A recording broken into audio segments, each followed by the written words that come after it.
Okay, why don't we go ahead and start? So I am Chris Holland. I'm the head of sales for Barrington Nutritionals, and this is our first webinar focusing on immune support ingredients. And we're very lucky to have the CEO of Evia Health, Stan Uleve, with us to give us an overview of Evia's Feno Chaga organic certified wild crafted Chaga mushroom extract. And we're going to try to keep this pretty quick. We're going to keep the presentation to about 15 to 20 minutes, and we're going to leave some time for Q&A at the end. And the plan is to try to wrap it up within about half an hour. So if you like, you can type questions into Q&A as we're going along here, and then at the end, Stan will answer those questions. So I think we can go ahead and start here, Stan. All right, thank you, Chris. So I'm Sten Ulve, and I'm the founder and CEO of Evia Health. And we're having this webinar here from my home in Finland. But just like everyone else, I guess these days I'm working from home, sharing my time 24/7 with kids and dogs. And so basically, if my wife is coming now to ask me to Hoover, I might have to put you on hold.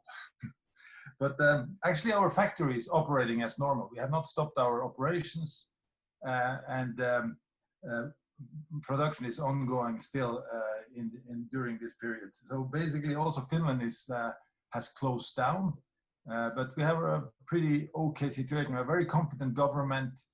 So far, actually today, 225 people are hospitalized, and the total death in Finland is 75 people so far. But the infection numbers are coming very fast down now, and it looks like situation is improving. So basically, the topic today is about our immune system, and just also on a general note, people in Finland have always had the idea that health and well-being is closely related to nature and natural diet. There's a strong, culture in Finland about going out in the forest, harvesting products from the forest, berries, mushrooms, and so forth. And Evia Health is basically born out of that culture.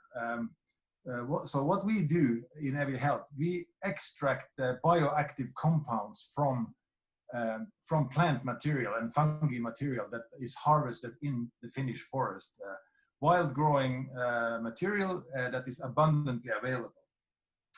And just to say a few words about Evia, so we're experts in what you could call polyphenols from these Arctic plants. And it's, although we do sell products to other type of application areas, food and drinks, superfood, cosmetics, the kind of core to our heart is supplements, and the idea that we want to substantiate by science a bio effect to the body. So we actually can prove that we are solving problems that people have. Everything we do is organically certified. We're lucky to be in a country where we have the largest organically certified forest in the world. And it's very important for us to work in a sustainable way. So Evia Health is working to support the sustainability goals of the UN, and particularly, of course, the goal number 3 of being in good health and having people having good health. So that as an introduction, the topic today is immune system. And of course, it is an interesting concept that our body has to defend itself against external threats in the form of pathogens, bacteria, virus, and so forth. And as we know, particularly now with the coronavirus problem, has become a very big topic these days. And what happens when these pathogens, or let's say a virus, enters our body and, for instance, enters a particular site, let's say in the lung, what happens is that when that virus enters, it triggers an immune response, a first line of immune response, and various things will start to happen. Basically, for instance, white blood cells will rush to the site, such as macrophages, natural killer cells, will go to the site and also create secondary responses. at that site. One of these responses is that these macrophages and these white blood cells will create or will induce something called cytokines, and you'll have a cytokine response. And cytokines are very important in the modulation or mitigation of the immune response. So it's extremely important that the body can react and has an immune response, and normally also that it is fast response. But it's a very delicate balance because sometimes, in fact, the response can be too strong, and you can end up in a situation where actually the immune system is overreacting. So basically, you could say that the cytokines are kicking into overgear, and you're creating something which is called a cytokine storm, which is a very, very dangerous situation for the body. It can causes a multiple problems, hyperinflammations, multiple organ failures. Basically, it's a life-threatening condition.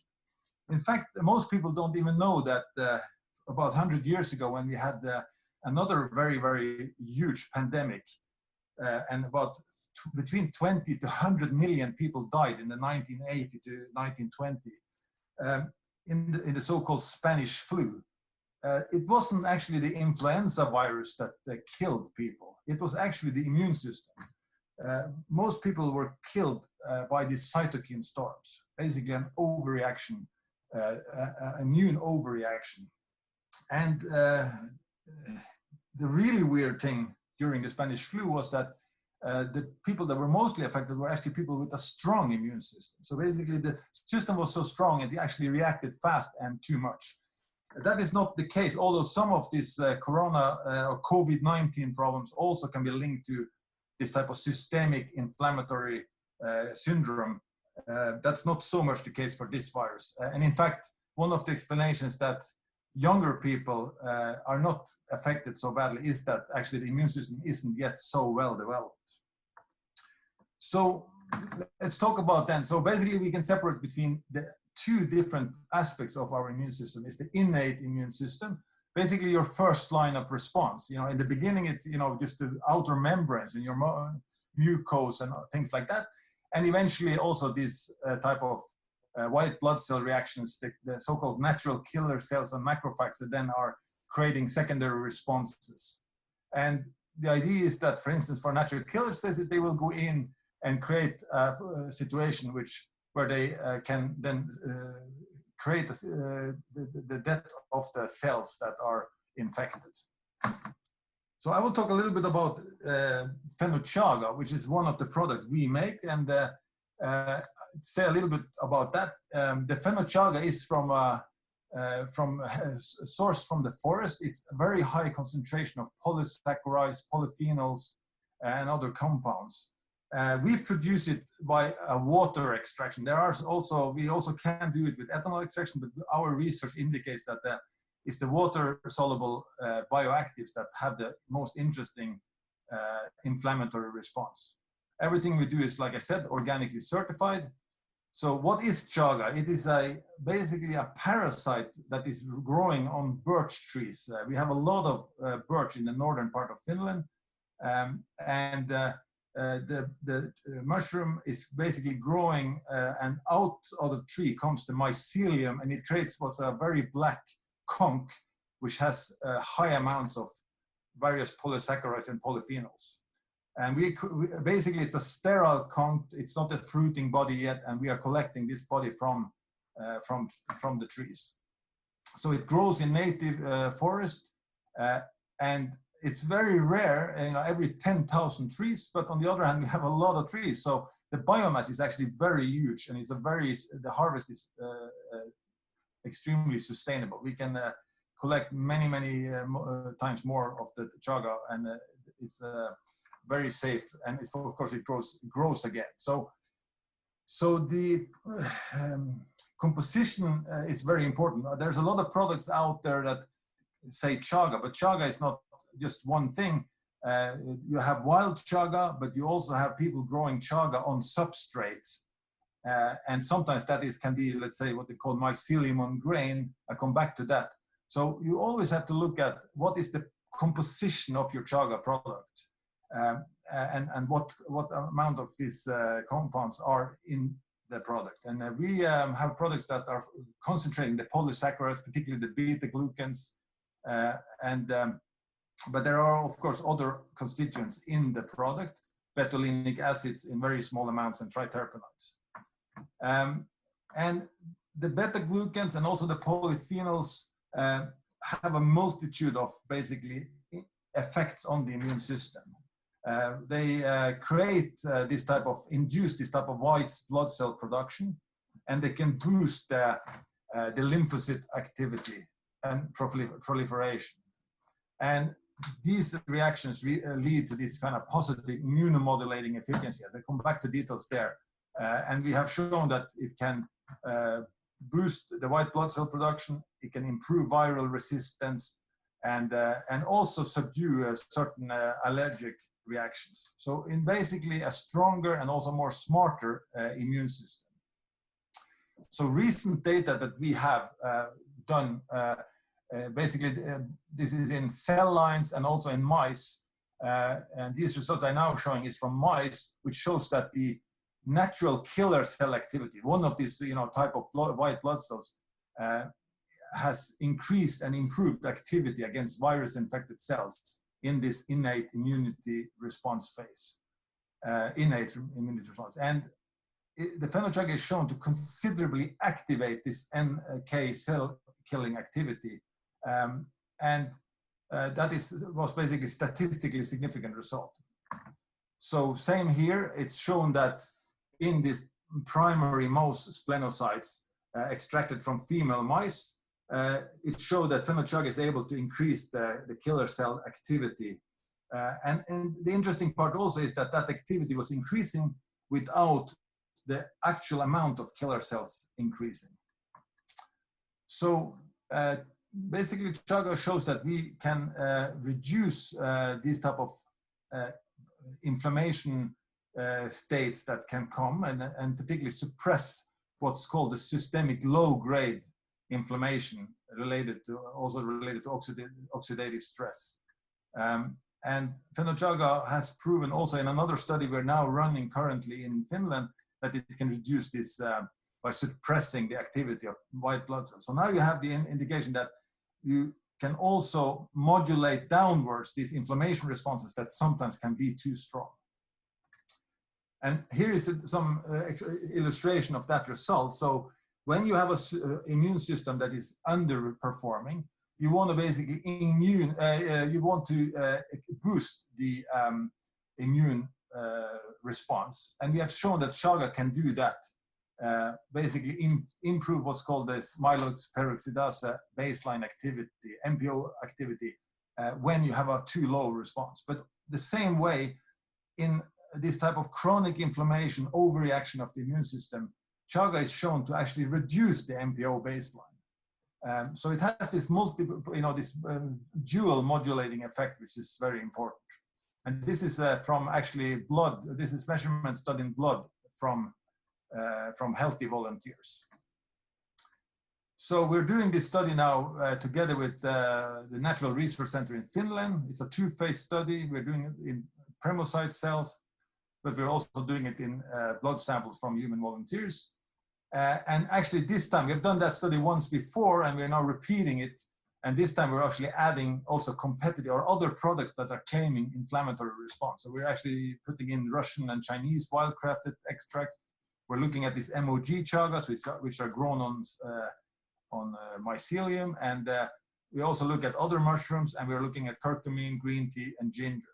So the results is ongoing now, and we're waiting the results within a month or so. So basically, a very important key differentiating factor is that Chaga is, these MOGs Chagas have only a very small fraction of the bioactivities. Basically, they are grown on mycelium, which is consisting mostly of starch. And while the wild-crafted Chaga is basically an extract from the sclerotium that doesn't exist in the MOG Chaga, where you actually is the location where you find this polyphenol and beta-glucan fractions. So, so that's the point, is that the sclerotium is completely missing from the MOG Chaga, and is in that way not even a comparable product in many ways. So here you can look at the composition of whole mushroom extracts versus mycelium extract, and the orange line is actually the amount of starch, and the blue lines are the amount of beta glucans in the extracts. So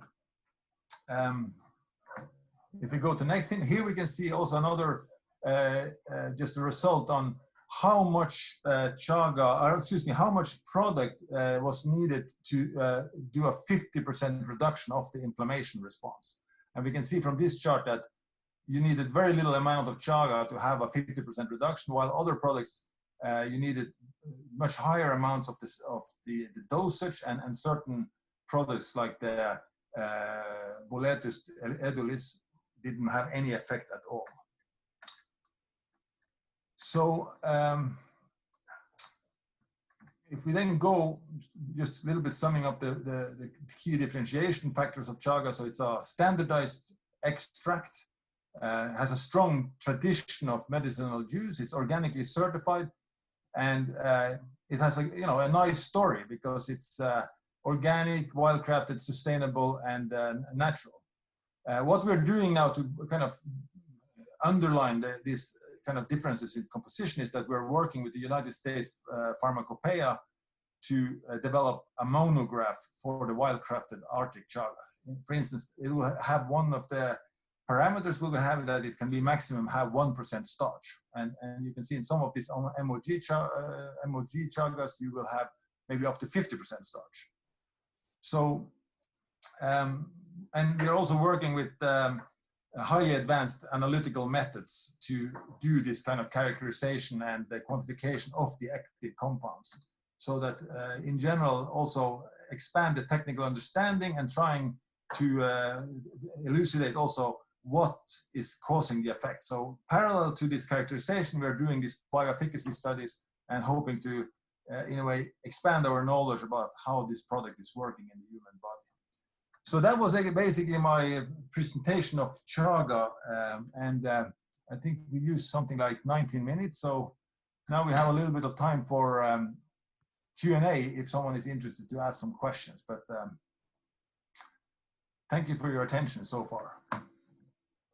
Yeah, thank you, Stein. Appreciate that. That was a really good overview.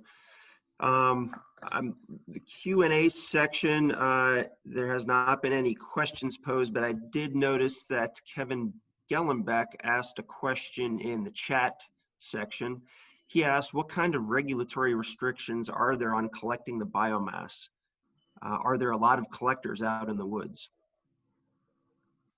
As you may know, in Scandinavia, we have, in all the Scandinavian countries, we have a special regulation which is called basically the all man's rights. It's popular. Basically, it gives anyone the right to collect from the forest. And that goes so that basically you don't have a regulatory limitation to collect the chaga, but of course it has to be sustainable, and you have to also travel in the forest in a considerate way. Yeah, I'd also like to add that we just recently published a white paper that you can find on Barrington's website. If you go to barringtonnutritionals.com and you go to the hub, you will find the white paper for Evia's Feno Chaga located in that spot. We also have other information on Evia's product line, their Feno Chaga, as well as links to their website. So you can find a lot of good information there, or you just reach out to your Barrington rep and we'd be happy to answer your questions. It looks like there's a new question there, Steen. Do you see that? There's one question here on if I recommend chaga on its own or in a combination for an immunity product. So I think that chaga is a very interesting product, and the amount of research is growing growing at the moment. But I also think that so I think chaga is working on its own, and it's a very good kind of self-contained product. But I also think that it's wise to sometimes combine products into and we are looking at synergies between Chaga and, for instance, zinc and other known immune and anti-inflammatory compounds. And of course, in supplements, you have the problem of making claims, and you have to aware that at the moment, we don't have any approved health claim for Chaga. So that will be a longer term target to have enough clinical data in humans to also have a health claim. Then the next question is, do you have your own collectors or you purchase from others? In other words, how do you assure traceability? So we have our own collectors. We do also buy from smaller organizations that have their own collectors, but in all cases, we have direct traceability to the single picker. And they're basically a part of our organic plan. Sorry, I forgot to click the answer. So basically, this was about if you have own collectors. Yes, we have own collectors. How did you measure the reduction in inflammatory response as mentioned near the end of the presentation? So basically, the question about how we measured, basically we measured the MPO, this myeloperoxidase response, how that was in a way reduced with the various doses of Chaga extract.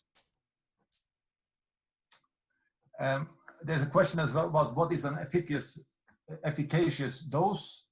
Our data, we have been working with the data between 200 to 500 milligram, but again, it depends a little bit on the concentration. We have different variations of that, but some have argued that you can use up to 1.5 gram of the extract, but we recommend basically 200 to 500 milligram. Does Barrington, the next one is about, does Barrington have stock in the US? Basically, we have it so that Barrington is importing the product and basically do all the work to have the product ready for customers in the US. So in general, yes, Barrington keeps stock, and for us it's a big benefit because we also supply what's called the NOP certificate, which is actually issued per delivery. So it's good to have larger lots being shipped at one time. We do have stock. Yeah. Well, there's one question about what are the active ingredients besides beta-glucans, and whether we can standardize the extract. So the question is, well, what we do is that we standardize around the beta-glucans and around the polyphenol level, and basically that's the two levels we standardize on. So we're now looking into also specifying other compounds, but those are the two in our specification at the moment. And yes, we standardize, and yes, thank you. Yeah, there's a question about cost per dose. So you can, in a way, 15 to 30 cents, or actually maybe even less, 10 to 15 cents is the cost, depending on, again, the dose you choose to have. Yeah, it depends on even on the product too. We've got several grades of Chaga extract. So it depends on the product you're using, and it depends on your dose. And yeah. I missed it, but there was a question previously, what the typical daily serving size or daily dose? I answer. We say depending on what indication, but for immune response, basically 500 milligrams. There are some that we have discussed. Our recommendation is 500 milligram for immune-related kind of activity. Okay, that looks like we answered all the questions there. Again, feel free to go to the Barrington website for more information and to download the white paper on Chaga. And as always, you can reach out to us. We'll be happy to answer any questions you may have. So thank you very much, Stijn. Yeah, thank you, and stay safe, all of you. Thank you very much. Thanks everyone for joining. Have a good day. Bye-bye.